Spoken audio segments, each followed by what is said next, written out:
जब भी कंफ्यूजन फैलाया जाता है, झूठ की राजनीति होती है, तो कहीं ना कहीं राहुल गांधी जी का हाथ होता ही है। आज फिर से एक बार राहुल गांधी जी ने भ्रम की राजनीति की है। राहुल गांधी जी यूं तो जमीन पर उतरकर राजनीति करते नहीं हैं, किंतु ट्विटर पे सक्रिय रूप से भ्रम की राजनीति करते रहते हैं। आज भी उन्होंने एक ट्वीट करके एक पुराने फोटो को आज का फोटो दिखाने का कोशिश किया है। किसान आंदोलन के एक पुराने तस्वीर को रख करके उन्होंने उसे वर्तमान के तस्वीर के रूप में दिखाया है। और यह मेरे लिए कहना अनुचित नहीं होगा, अतिशयोक्ति नहीं होगी कि राहुल गांधी भली भांति जानते हैं कि आज कांग्रेस पार्टी जो पूर्व में उनके अध्यक्षता के अंतर्गत काम करती थी, आज अध्यक्ष विहीन है। कांग्रेस पार्टी असमर्थ है जमीन पर किसी भी विषय को उठाने के लिए।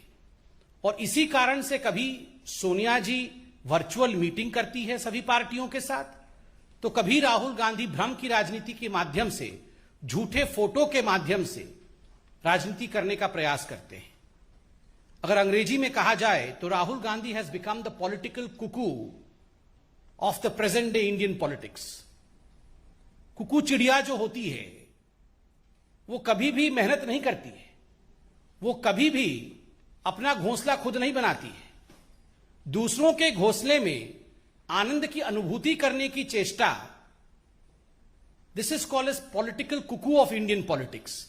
कहीं ना कहीं अपने संगठन को आगे नहीं बढ़ाना, अपने संगठन को अध्यक्ष विहीन रखना, अपने परिश्रम नहीं करना और दूसरों के कंधे पर बंदूक रख के चलाने का प्रयास करना, यह राहुल गांधी जी की आदत बन चुका है।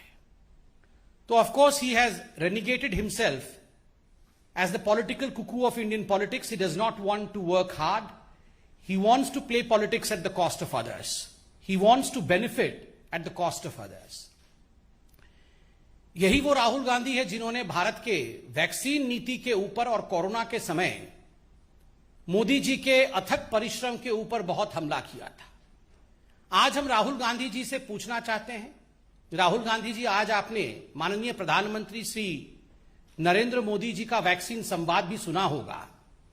किस प्रकार से विश्व का सबसे फास्टेस्ट और सबसे बड़े वैक्सीनेशन ड्राइव के रूप में भारत की वैक्सीनेशन चल रही है, वो आप सब ने देखा है। पूरा हिंदुस्तान आज इसका लोहा मानता है, पूरा विश्व इसे आज सलाम कर रहा है।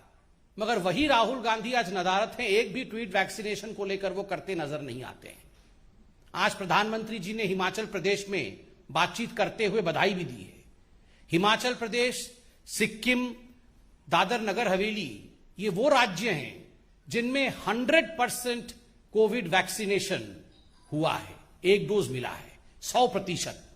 त्रिपुरा जैसे अनेक राज्य हैं जिनमें बहुत सुचारू रूप से वैक्सीनेशन चल रहा है और 80% तक वैक्सीनेशन हो चुका है। बंधुगण, आज तक लगभग 68.75 करोड़ जनता को वैक्सीनेशन का एक डोज जरूर लग चुका है। सोचिए जरा कितना बड़ा विषय है ये। लगभग 70 करोड़ भारत की आबादी को वैक्सीनेशन लग जाना और इस पर एक ट्वीट राहुल गांधी का ना होना। आज भारत भाग्य विधाता कौन है? भारत भाग्य विधाता भारत की जनता है। जनता जनार्दन है। उनके लिए एक सच्चे सेवक के नाते प्रधानमंत्री नरेंद्र मोदी दिन रात परिश्रम करके ये जो वैक्सीनेशन ड्राइव बढ़ा रहे हैं, प्रतिदिन औसतन 85 लाख वैक्सीनेशन हो रहा है। ऐसे 2 दिन रहे हैं जहां 1 करोड़ से अधिक वैक्सीनेशन हुआ है। उसके बावजूद ये जो लोग भ्रम फैलाते थे झूठे तस्वीर के माध्यम से, वो लोग चुप हैं। ये वही राहुल गांधी हैं जिनका चंद दिन पहले एक ट्वीट कंट्रोवर्सी में आया था, जब एक पीड़िता के फोटो को लेकर, पीड़िता के परिवार को फोटो को लेकर उन्होंने फोटो ट्वीट किया था। बाद में ट्विटर ने, फेसबुक ने उस फोटो को डिलीट किया। तो कहीं ना कहीं राहुल गांधी हमेशा भ्रम की राजनीति करते हैं और फंसते नजर आते हैं। आज ही राजस्थान के जालोर डिस्ट्रिक्ट में एक माइनर के साथ, एक नाबालिग के साथ रेप का घटना भी सामने आया है। जघन्य अपराध है, किंतु पूरे हिंदुस्तान में भ्रम की राजनीति करना और अपने राज्यों के विषय में चुप रहना, यही राहुल गांधी जी की खूबी है, यही उनका रवैया रहा है। बंधुगण, आज हमने अखबारों में यह भी पढ़ा है कि किस प्रकार से छत्तीसगढ़ में जो वर्तमान के मुख्यमंत्री बघेल साहब हैं, उनके पिताजी और उनके परिवार के लोग स्वयं ही जातिवाद विद्वेष फैलाने की कोशिश कर रहे हैं, कहीं ना कहीं एक डिसहार्मोनी का एनवायरनमेंट बनाने का प्रयास कर रहे हैं। उनके खिलाफ अब एफआईआर तक नौबत जा रही है। ये सब राहुल गांधी देखते नहीं, इन सब से राहुल गांधी अनभिज्ञ है। राहुल गांधी जी, आप तो खुद बोलते थे मैं जनेऊधारी बहुत विराट हिंदू हूं। आपने फोन किया एक बार बघेल जी को? बघेल जी के पिताजी जिस प्रकार से एक समाज विशेष को लेकर वहां आग उगल रहे हैं, जिस प्रकार से वहां वैमनस्य की राजनीति हो रही है, इस विषय पर राहुल गांधी जी आपने ध्यान दिया? कहां से ध्यान देंगे? आप तो झूठे तस्वीर के माध्यम से अपनी राजनीति चमकाने में व्यस्त है। बंधुगण, एक और राहुल गांधी है तो दूसरी ओर हिंदुस्तान के हमारे माननीय प्रधान सेवक नरेंद्र मोदी जी है। अथक परिश्रम करके जिस प्रकार का स्थान नरेंद्र मोदी जी ने भारत की जनता और विश्व में बनाया है, यह अपने आप में अद्वितीय है। अभी हाल फिलहाल में यूनाइटेड स्टेट्स का ग्लोबल लीडर अप्रूवल रेटिंग आया है। आप सभी जानते हैं मॉर्निंग कंसल्ट का ये जो अप्रूवल रेटिंग है, ये प्रधानमंत्री नरेंद्र मोदी जी को लगभग 70% का अप्रूवल देता है, और जो डिसअप्रूवल रेटिंग है वह भी कम होकर 25% में ही रह गया है। 70% का अप्रूवल रेटिंग, ये अपने आप में एक बहुत बड़ी बात है, ये अपने आप में बहुत बड़ी अचीवमेंट है। 13 ऐसे देश हैं जिनके राष्ट्राध्यक्षों के साथ ये कंपैरिजन किया गया है, और इन सभी कंपैरिजन के बाद प्रधानमंत्री नरेंद्र मोदी जी आज पूरे विश्व के सबसे चहेते लीडर के रूप में सामने आते हैं। चाहे जो बाइडेन हो, चाहे जर्मनी के चांसलर मर्कल जी हो, उन सभी से आज आगे कोई नेता है पूरे विश्व में तो प्रधानमंत्री नरेंद्र मोदी जी है।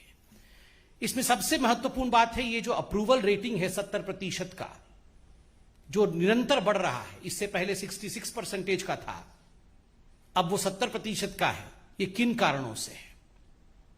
जो उपलब्धियां भारत सरकार की रही है, प्रधानमंत्री नरेंद्र मोदी जी के नेतृत्व में भारत जिस प्रकार से गरीबों के लिए, किसान के लिए, अपेक्षितों के लिए लगातार काम कर रहा है, वो अपने आप में सराहनीय है।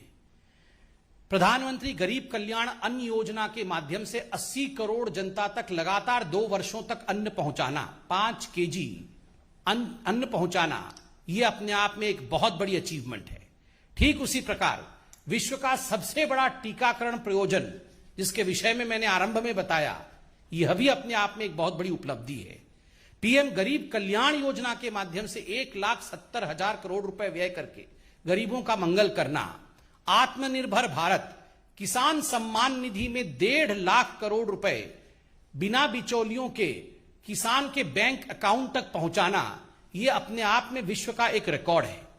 एग्री इंफ्रास्ट्रक्चर में 1 लाख करोड़ रुपए खर्च करना, और रबी हो या खरीफ हो उसके लिए 1.5 गुना एमएसपी देना, यह अपने आप में कोई छोटी बात नहीं है। फसलों का रिकॉर्ड उत्पादन, फसलों का रिकॉर्ड खरीद अर्थात प्रोक्योरमेंट, और फसलों का रिकॉर्ड भुगतान, यह भी मोदी जी के कार्यकाल में संभव हुआ है। गन्ना किसानों का भी एफआरपी अभी हाल फिलहाल में रिकॉर्ड संख्या के साथ बढ़ाई गई है। डीएपी में प्रति बोरी 1200 रुपए की सब्सिडी, यह भी किसानों के साथ खड़े होने वाली नीति है। इनाम पोर्टल के माध्यम से किसानों को मार्केट मुहैया कराना, इसके माध्यम से प्रधानमंत्री जी ने किसानों के लिए लगातार काम किया है। बंधुगण, आज सिर्फ इतना ही हम कहना चाहते थे कि हिंदुस्तान की राजनीति में एक और ऐसे यशस्वी प्रधानमंत्री, प्रधान सेवक मौजूद हैं, तो दूसरे और राहुल गांधी भ्रम के माध्यम से, झूठी तस्वीरों के माध्यम से, ट्विटर के माध्यम से जो राजनीति करने की चेष्टा कर रहे हैं, वो कभी सफल नहीं होगा। देश की जनता प्रधानमंत्री को ही अप्रूव करती है, प्रधानमंत्री के साथ ही खड़ी है। कोई प्रश्न हो तो अवश्य पूछें।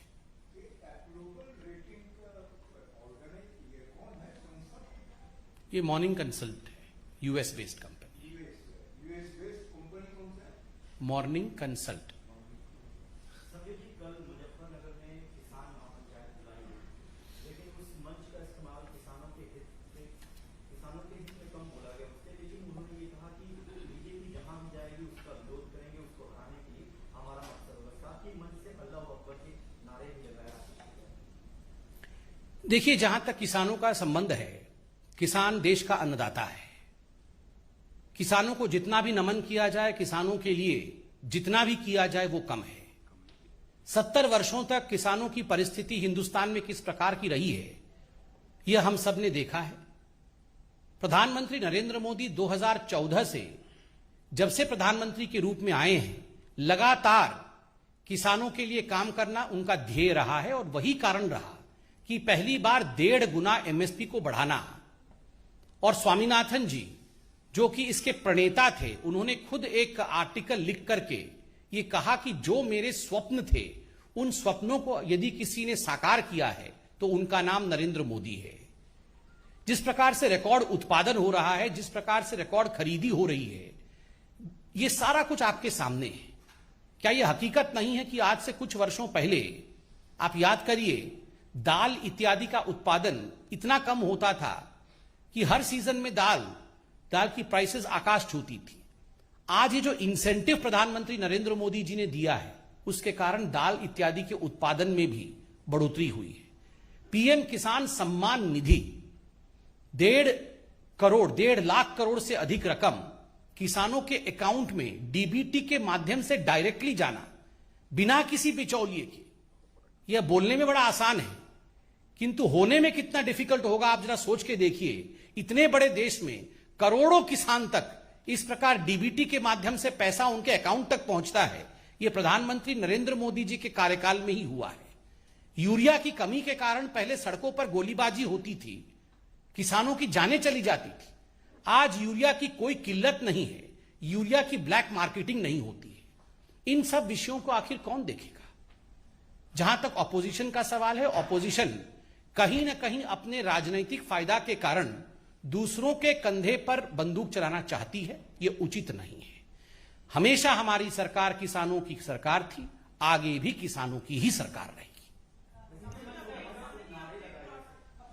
देखिए, क्या नारे लगाना, नारे नहीं लगाना उनके नेताओं का विषय है, इस पर मैं टिप्पणी करूं ये उचित नहीं रहेगा।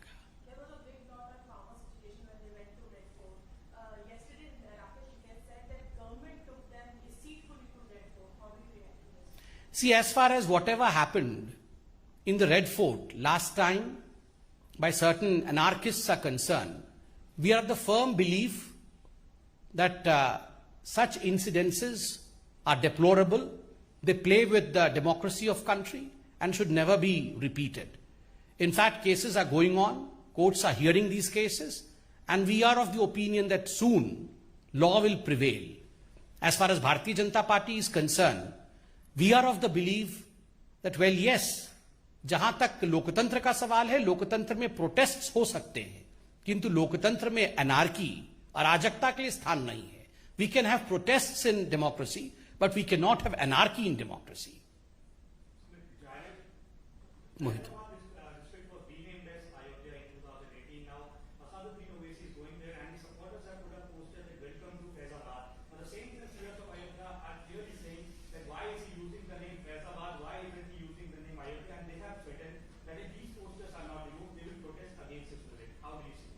See, as far as Asauddin Owaisi is concerned, Asauddin Owaisi has his own agenda. And his agenda is a divisive one. We are quite aware that Faizabad's name has been changed, and today, after the court's verdict, we are on the way towards the Bhavya Ram Mandir. Thanks to the Modi government in the center and the Yogi government in Uttar Pradesh, that we are moving peacefully in the right direction. But of course, due to political benefit that Mr. Asauddin Owaisi is trying to gain, he will play all kind of divisive politics. People are intelligent enough, and I'm sure people of Uttar Pradesh will not fall in for such kind of divisive politics.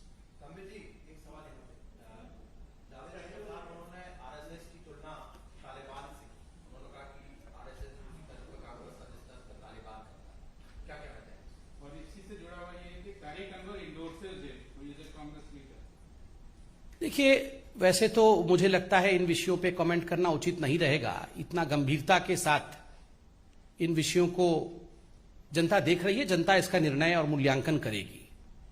मगर मुझे आश्चर्य लगता है कि इस प्रकार के जो कलाकार हैं, ये एक तरफ तो कहते रहते हैं कि हिंदुस्तान में एक ऐसा डर का माहौल है कि यहां पर माइनॉरिटीज चैन से सांस नहीं ले पा रहे हैं, और वहीं पर वो चाहते हैं कि बाहर देशों से माइनॉरिटीज हिंदुस्तान में आए और यहां पे उनको शरण दिया जाए। ये दोनों चीजें कैसे हो सकती है? अगर डर का माहौल है, अगर यहां सरकार ने, यहां बीजेपी की सरकार ने, यहां आरएसएस ने ऐसा माहौल बनाया हुआ है कि कोई भी चैन का सांस नहीं ले सकता है, तो ये आप बाहर से आप माइनॉरिटीज को और रेफ्यूजीज को यहां पर क्यों बुलाना चाहते हैं? आप क्या उनका मंगल नहीं चाहते? और दूसरी बात है, देखिए, ये खुद इनके वक्तव्य इस प्रकार के हैं। सुबह उठते ही ये वक्तव्य शुरू करते हैं मोदी जी के खिलाफ, बीजेपी के खिलाफ, संघ के खिलाफ, सरकार के खिलाफ, और हर दिन अनर्गल बोलते हैं और हम सुनते हैं और डेमोक्रेटिकली जवाब देते हैं। तो कौन सा माहौल खराब है?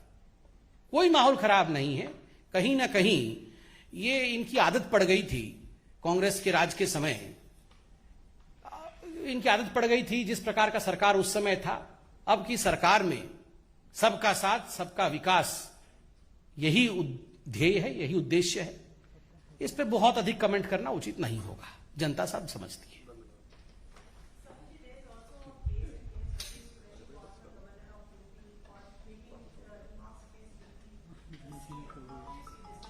I'm not aware of this. I think all the questions answered. Thank you.